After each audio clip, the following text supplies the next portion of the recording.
सोनाली मेरी बहन, अभी के लिए ये रख। वादा करता हूं भविष्य में परिस्थिति ठीक होने पर जो तू मांगेगी वही दूंगा।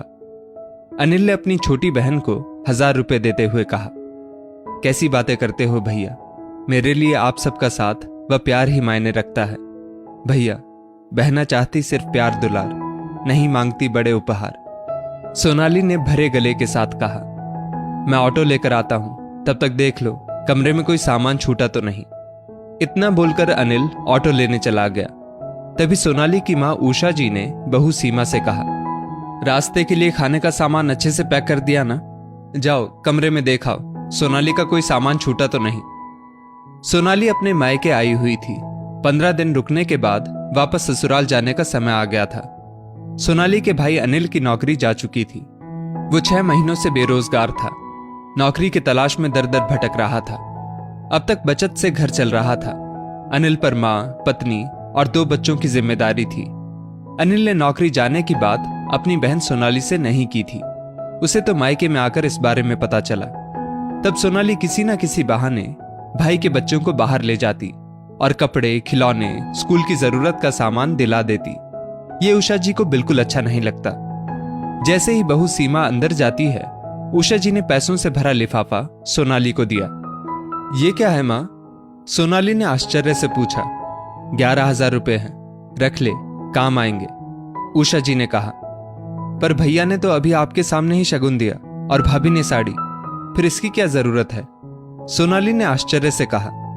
पैसे तो मैं तुझे पहले भी देती थी, उषा जी ने कहा। पर मां, पहले की और आज की परिस्थिति में अंतर है, सोनाली बोली। अरे बहन बेटियों को देने से कुछ कम नहीं हो जाता। तेरे पापा की पेंशन के पैसे हैं जो मुझे मिलते हैं। रखे रखे 1 के 2 तो नहीं हो जाने वाले। तेरी भाभी ने तो साधारण सी साड़ी और भाई ने 1000 रुपए पकड़ा दिए। ससुराल में क्या इज्जत रह जाएगी तेरी? जितना भाई भाभी ने तुझे दिया उससे ज्यादा तो तूने यहाँ खर्चा कर दिया। अभी मेरे पास पैसे हैं, रख ले, ससुराल जाकर अपनी पसंद का कुछ खरीद लेना, उषा जी ने कहा। सबसे पहले तो ये चोरी छुपे मुझे कुछ मत दिया करो मां। भाई भाभी के मन में संदेह उत्पन्न मत करो, इससे मन में गांठें बन जाती है। मां, भैया के दिए 1000 रुपए भी मेरे लिए 1.25 लाख के बराबर है। उसमें भैया भाभी का आशीर्वाद और प्यार छुपा है। मां, सामान से ज्यादा सम्मान प्यारा होता है जो मुझे भाई भाभी से मिलता है। भाई भाभी ही तो होते हैं जो माता पिता के ना रहने पर बहन को मायके की कमी नहीं महसूस होने देते। मां, आज के समय में जहां बच्चे माँ बाप को बेसहारा कर देते हैं, वृद्ध आश्रम में जाने को मजबूर कर देते हैं, वहीं तुम्हारे बेटा बहू तुम्हारा कितना सम्मान करते हैं, तुम्हारी हर जरूरत पूरी करने की कोशिश करते हैं। वो पलटकर उल्टा जवाब नहीं देते। पोते पोती दादी दादी करते आगे पीछे घूमते हैं। बहू एक आवाज में हाजिर हो जाती है, और क्या चाहिए तुम्हें? भैया भाभी ने आपको किसी बात की कमी नहीं रखी।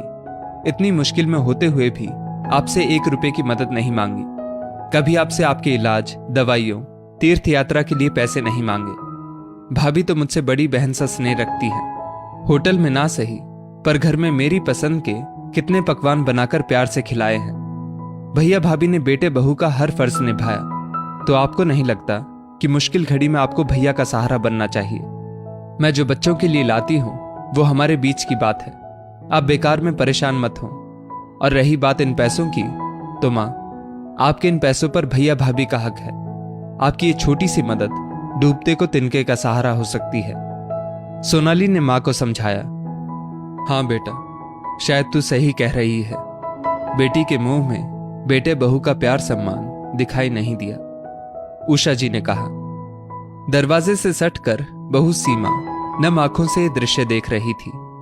उषा जी ने 11,000 रुपए बहू को देते हुए कहा, रख ले, घर खर्च में काम आएंगे।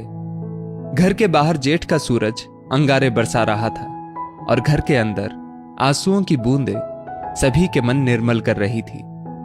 दोस्तों, जरूरी नहीं हर बेटा बहू बुरे हों।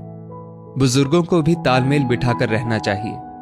सुख दुख में मजबूत स्तंभ की तरह बच्चों के साथ खड़े रहें। इस स्टोरी को लेकर आपकी क्या राय है? नीचे कमेंट करके जरूर बताइएगा। और ऐसी ही और भी बेहतरीन वीडियोस के लिए हमारा पेज जरूर फॉलो करें। धन्यवाद।